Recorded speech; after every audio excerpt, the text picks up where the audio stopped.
শেষমেশ এই ডিজি অফিসের দ্বারে আমাদের জীবনটা দিয়ে আমরা আমাদের 6 দফা দাবি আদায় করব এবং আমরা শেষমেশ এটাই করে যাব এবং আমাদের জান থাকতে আমরা জিও না দিয়ে ঢাকা থেকে ফিরবো না। এটাই আমাদের শেষ এবং শেষ দাবি। ঢাকা অবস্থান করছে, এটা আমাদের নতুন দাবি নয় এবং নতুন কর্মসূচি নয়। আমরা আমাদের দীর্ঘদিনের কর্মসূচি চলমান প্রক্রিয়া হিসেবে ঢাকায় বর্তমানে অবস্থান করছি।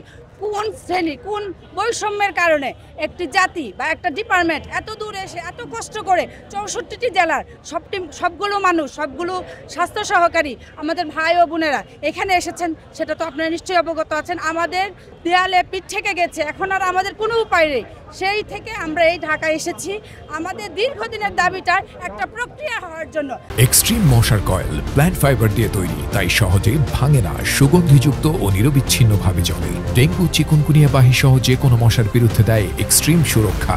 আমরা আশা করেছিলাম আমাদের শ্রদ্ধেয় ডিজি স্যার আমাদেরকে একটা আশাবঞ্জক একটা কিছু আমাদেরকে দিবেন। যেহেতু তারা বলেছে যে আপনারা সফলভাবে টিসিবি প্রোগ্রাম করে আসেন, তাহলে আমরা আপনাদের দাবিটা করে দেব।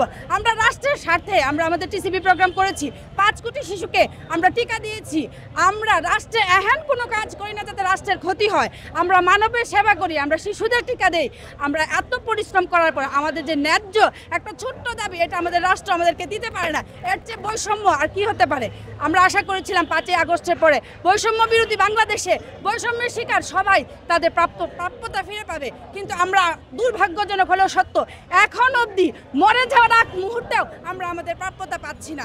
তো আর কি করলে আমরা আমাদের প্রাপ্যতা পাবো আমরা জানি না। হয়তোবা শেষমেশ এই ডিজি অফিসের দ্বারে আমাদের জীবনটা দিয়ে আমরা আমাদের 6 দফা দাবি আদায় করব এবং আমরা শেষমেশ এটাই করে যাব এবং আমাদের জান থাকতে আমরা জিও না দিয়ে ঢাকা থেকে ফিরবো না। এটাই আমাদের শেষ এবং শেষ দাবি।